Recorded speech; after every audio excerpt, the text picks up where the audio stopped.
Baik pemirsa, kembali Anda menyaksikan Fokus Dialog bersama Satpol PP Provinsi Kepri. Nah pemirsa, di segmen pertama tadi kita sudah mengurai sedikit seperti apa penanganan pandemi COVID di Provinsi Kepri.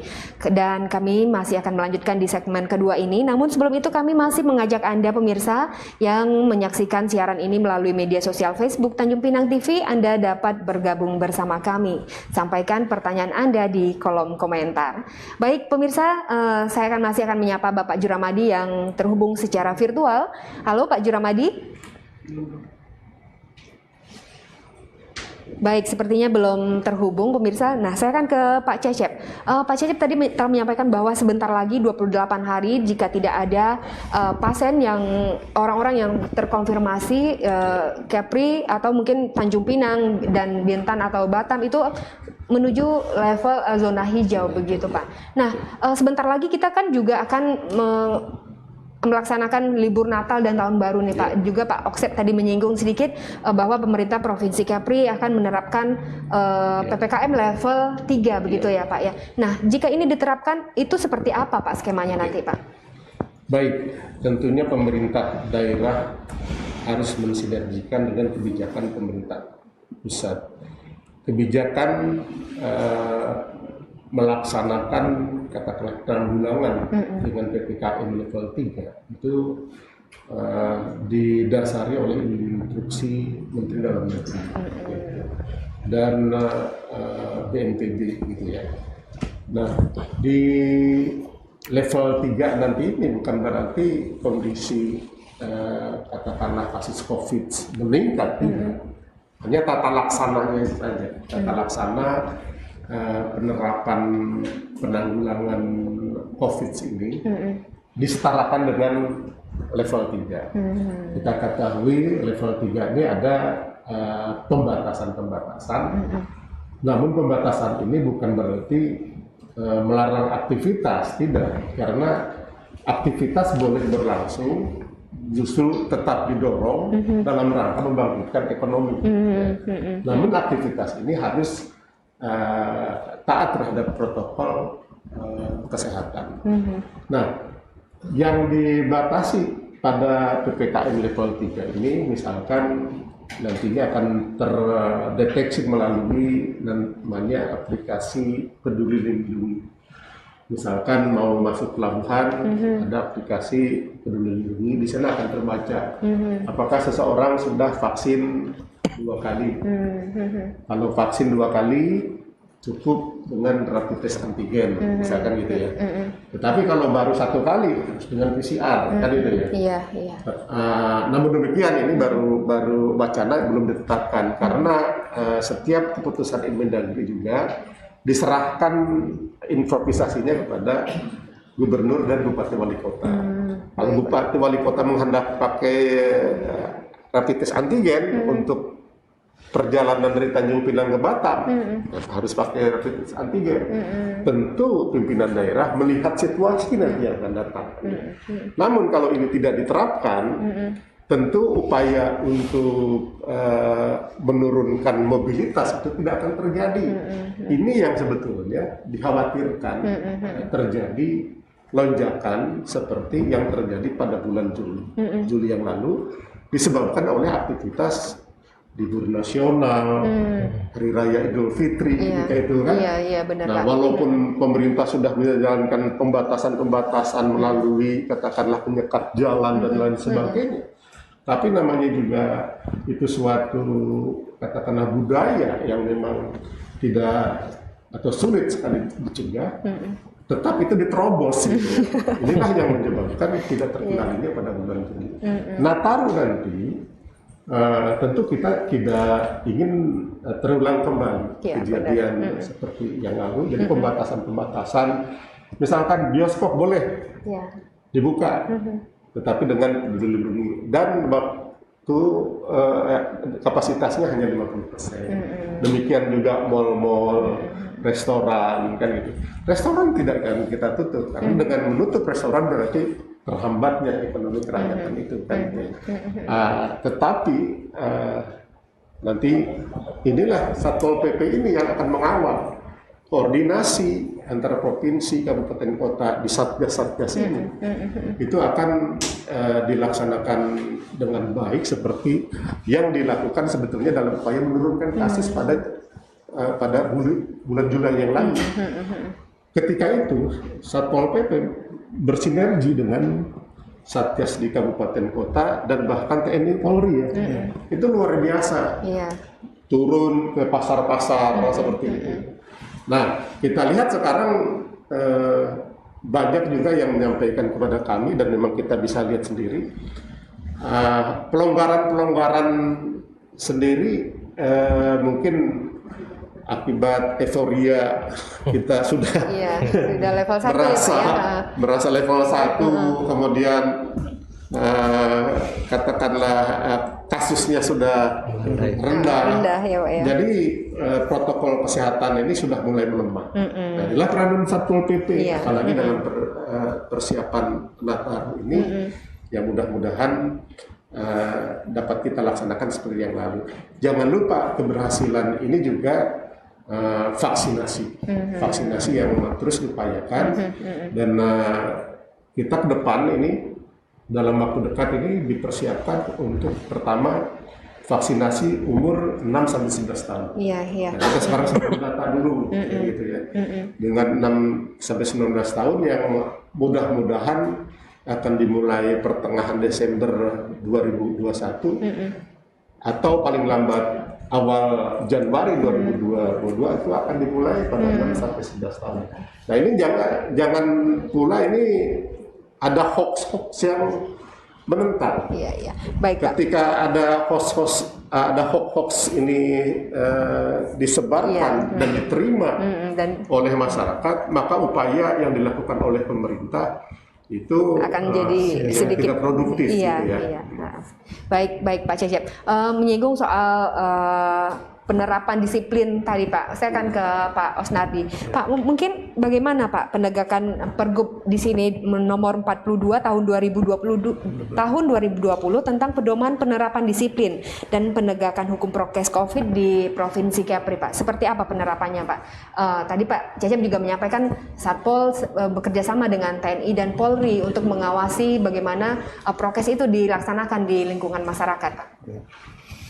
Dari awal yang kami sampaikan tadi, dalam hal penegakan Pergub nomor 42 tahun 2020 ini, kita sudah melaksanakan koordinasi tadi, terutama misalnya seperti kita mengadakan patroli, terutama pada daerah-daerah yang berkerumun, daerah-daerah yang ramai seperti pasar, kemudian tempat wisata, tempat KP-KP yang tidak menegakkan ramai begitu ya, protokol Pak, ya? Itu kita datangi, kita datangi bersama dengan kerjasama dengan Satpol PP Kota, Kabupaten dan TNI Polri.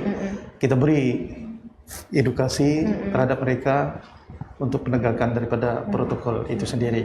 Walaupun di dalam Pergub itu ada sanksi ditegaskan, baik perorangan maupun pengusaha-pengusaha yang ada pelaku-pelaku ekonomi seperti KP, seperti hotel dan sebagainya, ada sanksi yang harus kita tegakkan di situ. Mungkin boleh cerita nggak Pak, sanksi seperti apa Pak yang diberikan oleh pemerintah kepada pelaku usaha jika ditemukan melanggar peraturan tadi, Pak? Di dalam Pergub ini sanksinya ringan saja, terutama berupa lisan ataupun pemberian edukasi terhadap masyarakat yang melanggar protokol kesehatan. Yang kedua bisa saja secara tertulis, dan yang ketiga itu secara administratif, terutama terhadap pelaku-pelaku ekonomi. Kalau memang dia melanggar terlalu jauh lah ya, bisa kita izin usahanya bisa saja dicabut bisa sementara dicabut ya. sementara, Pak, ya. Nah, Oke. Saya juga melihat Pak di Kota Tanjung Pinang bahwa Satpol juga sering berpatroli, mungkin seperti ke Pinang Lestari yang dekat Iya. dari Tanjung Pinang TV, mereka menyampaikan himbauan tetap jaga jarak di sana begitu. Baik Pak Senardi, sepertinya Pak Juramadi telah bergabung kembali bersama kita. Kita akan sapa terlebih dahulu. Pak Juramadi? Halo Pak Juramadi. Halo. Baik, Pak Juramadi. Mungkin Ya. suara kami terdengar di sana, Pak. Dengar, ya dengar. Baik Pak. Tadi di segmen pertama Bapak menyinggung terkait dengan penanganan ekonomi di masa pandemi ini, bahwa pemerintah telah memberikan bunga yang cukup ringan untuk para pelaku usaha. Nah, ini Pak, sampai kapan dilaksanakan Pak? Apakah tahun depan juga masih berjalan atau bagaimana Pak? Baik, Mbak Dewi. Pada tahap awal ini kita kan bekerja sama dengan Bank Riau Kepri terutamanya. Jadi untuk UMKM yang lebih kurang 20 juta itu semua pajaknya, bukan pajaknya, bunganya itu ditanggung oleh pemerintah Provinsi Kepri. Dan diminta kepada pelaku UMKM untuk memanfaatkan ini. Kalau saya tidak salah, yang Pak Caca ini tolong diluruskan, tahap awal ini sampai dengan Desember. Sampai dengan Desember ini Pak mungkin ya. bisa saja nanti skema itu di tahun depan diperpanjang semasa COVID ini. Dan ini salah satu terobosan yang diambil Bapak Gubernur ya, kebijakan beliau untuk membantu terutama sektor UMKM kita ini. Dan ini berlaku untuk seluruh Kepri ya. Seluruh kabupaten kota diminta untuk memanfaatkan ini. Dan data persisnya itu ada di Dinas UMKM itu. UMKM. Baik, baik Pak. Kalau boleh tahu sebenarnya sektor yang paling menjanjikan, yang paling cepat tumbuh di Provinsi Kepri di masa pandemi ini sektor ekonomi apa Pak? Mungkin industri apa? Kalau kita lihat perkembangan ya, kita tahu sekarang yang paling terdampak itu kan misalnya sektor pariwisata. Paling terdampak. Karena sampai sekarang ya khususnya tamu-tamu di luar negeri kan belum boleh masuk. Walaupun kita sudah membuka travel bubble, tapi ini boleh dimanfaatkan oleh pihak Singapura. Dan insya Allah ini baru Desember, baru mau dimanfaatkan. Pak Gubernur kemarin dalam salah satu acara, dalam sambutan beliau mengatakan bahwa November ini akan ada jalur udara dari Jakarta Singapura. Dan Desember ini kan akan ada dibuka jalur laut. Dan mudah-mudahan kalau itu sudah membuka, sektor pariwisata akan menggeliat lagi. Alhamdulillah sekarang tadi saya baru saja mewakili Bapak Gubernur menghadiri pembukaan Southern Sumatera Forum. Di sana oleh SKK Migas untuk wilayah Sumatera bagian utara di Hotel Sultan. Ini cukup banyak yang datang dari 5 provinsi, dari Aceh, Sumut, Sumbar, Riau dan Kepri. Mereka antusias sekali karena sudah dibuka kegiatan-kegiatan yang dalam jumlah ramai dalam bentuk luring. Mereka memanfaatkan ini. Ada beberapa bupati juga datang. Ya, saya katakan ini satu hal yang sangat positif sekali ya, karena di tengah pandemi yang sudah mulai melandai, masyarakat yakin ya dengan apalagi situasi COVID di Kepri ini kan boleh dikata sudah mendekati zero lah ya, sudah mendekati zero. Yang ini memang harus kita antisipasi biar ini bertahan terus. Sektor-sektor lain dalam UMKM sebenarnya mereka bisa bertahan juga, tapi kan kita salah satu insentif kita kepada mereka. Dan UMKM berkata tidak begitu banyak yang mendapat gangguan karena mereka memang rata-rata pengusaha mandiri untuk sektor UMKM. Dengan adanya stimulan ya atau kebijakan dari Pak Gubernur, kita berharap UMKM ini akan lebih tumbuh lagi.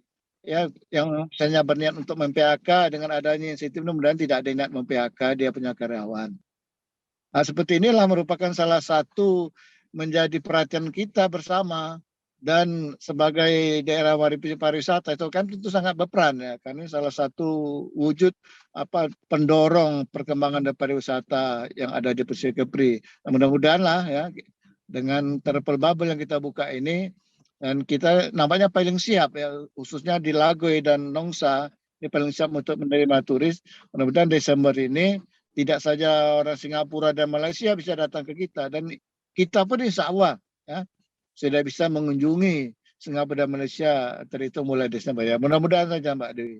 Demikian Mbak Baik, Dewi ya. baik Pak. Jadi selain daripada sektor UMKM tadi juga yang mendongkrak pemulihan ekonomi Pak ya, selain daripada UMKM juga dari sektor pariwisata. Nah, bersyukurnya pemerintah Provinsi Kepri sudah membuka travel bubble pada November ini, di akhir November ini ya Pak ya. Mungkin saya ke Bang Oksep Bang, terkait dengan perkembangan dan pemulihan ekonomi di Provinsi Kepri ini, menurut Bang Oksep sendiri, selain daripada pembukaan travel bubble tadi, barangkali ada hal-hal yang lain nggak yang dilakukan oleh pemerintah Provinsi Kepri Bang untuk mendongkrak ekonomi kita? Ya, tentunya apa yang diambil langkah oleh Pak Gubernur dan timnya dalam rangka melakukan pemulihan ekonomi saat ini perlu kita apresiasi gitu. Walaupun beberapa kali ya Pak Cecep mau didorong pembukaan travel bubble, itu benar tadi kata Pak Juramadi bahwa sektor pariwisata adalah sektor yang paling terdampak terkait dengan pandemi COVID-19 ini. Makanya kita sangat mendukung pariwisata bisa dibuka lagi sehingga memang perekonomian bisa tumbuh gitu. Nah, tentu langkah-langkah Pak Gubernur mendatangkan investor ke Kepri dan memberikan bantuan kepada UMKM serta bantuan keringanan kredit yang bekerjasama dengan Bank Riau Kepri, itu bagian dari upaya untuk melakukan pemulihan ekonomi. Tentu kita berharap pelan-pelan ke depan sektor pendidikan, tadi saya tanya Bang Os, umpama hari ini di SD, SMP sudah mulai ya Pak ya, nanti ke depan mungkin bisa setelah tahun baru umpama perkuliahan serta yang lainnya bisa dibuka secara full, karena memang nanti ketika itu semua sudah bisa berjalan secara normal, ekonomi pasti akan bergerak begitu. Itu harapan kita ke depan bahwa itu bisa dilakukan oleh pemerintah Provinsi Kepulauan Riau yang bekerjasama dengan kabupaten kota. Tapi dengan catatan tentunya masyarakatnya tetap memiliki kesadaran yang tinggi dalam rangka menjaga protokol kesehatannya begitu. Karena memang kalau balik lagi tinggi lagi ya ekonominya kena lagi, balik lagi gitu. Maka kerja keras lagi. Iya, maka harus antara pemulihan dan penanganan COVID-nya harus berjalan beriringan begitu. Jadi tidak hanya bisa penanganan saja, tapi tidak meninggalkan pemulihan ekonominya. Saya pikir hari ini COVID-nya sudah mulai melandai, pemerintah provinsi sudah mulai fokus pada pemulihan ekonomi setahun terakhir ini. Nah, itu menurut saya sinyal positif bagi pertumbuhan ekonomi Kepri ke depan. Baik, terima kasih Bang Oksep. Artinya berjalan seiringan pemulihan ekonomi, kemudian juga penanganan COVID tadi ya Bang ya. Baik, Pak Juramadi mungkin masih tersambung Pak. Baik, Pak Juramadi mungkin masih tersambung bersama kami Pak. Ya, masih.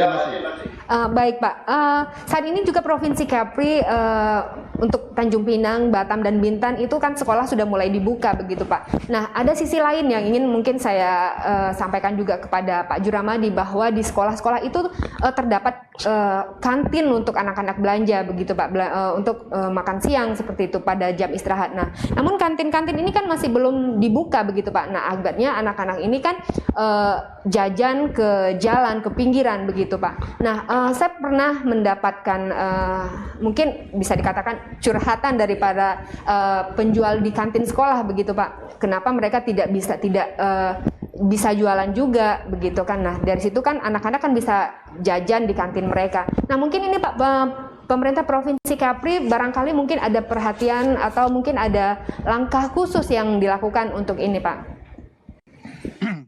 Baik. Juga menyangkut pemulihan ekonomi yang merata begitu Pak. Iya. Jadi ini mungkin nanti akan coba kita komunikasikan dengan Kepala Dinas Pendidikan ya. Karena untuk SD SMP ini ranahnya ranah kabupaten kota, sedangkan SMA itu ranah provinsi. Dan demikian kalau bicara soal teritorial, ini juga menjadi ranah Satgas Kabupaten Kota. Ya, mungkin nanti kita bisa sampaikan pertimbangan sekolah bisa jadi mungkin agar anak-anak membawa makanan dari rumah. karena situasi yang belum kondusif gitu kan. Namun kan kalau kita bicara tentang pemulihan ekonomi, apa yang dibilang oleh Kartikanti ini ada betulnya juga. Yang penting bagaimana prokes tetap dilaksanakan. Sekarang kita kan sudah punya satu jargon, ekonomi jalan, ya, kegiatan jalan, tapi prokes harus tetap kita laksanakan. Dan insya Allah ini mungkin Pak Cece bisa menambahkan apa langkah-langkah yang bisa kita antara Satgas Polisi, Satgas Kabupaten Kota, terutama untuk mengantisipasi. Dan insya Allah mungkin Januari ini sudah full day nih di sekolah-sekolah, karena ada sekolah yang sudah 3 kali satu minggu, ada yang 2 kali satu minggu secara bergiliran. Selama ini memang banyak yang bawa makanan dari rumah, karena mereka juga tidak sampai penuh waktu, mereka paling nggak hanya berapa jam mereka sudah balik. Dan ini tentu menjadi perhatian juga bagi sekolah-sekolah, bagaimana mungkin kita nanti mendorong sekolah atau dinas pendidikan agar ini bisa menjadi perhatian bersama. Nah, mungkin kalau di kantin lebih mudah mengontrolnya kan, ketimbang mereka jajan di luar. Inilah insya Allah mungkin menjadi masukan kita nih Mbak Dewi, akan kita komunikasikan melalui dinas pendidikan kita. Demikian Mbak Dewi ya. Baik, terima kasih Pak Juramadi. Mungkin ini menarik juga Pak ya, karena di lingkungan sekolah itu juga terjadi perputaran ekonomi di situ. Begitu. Baik pemirsa, kita akhiri dulu sesi kedua di Fokus Dialog kali ini. Kami akan berbincang kembali di segmen ketiga nanti. Tetap saksikan Fokus Dialog.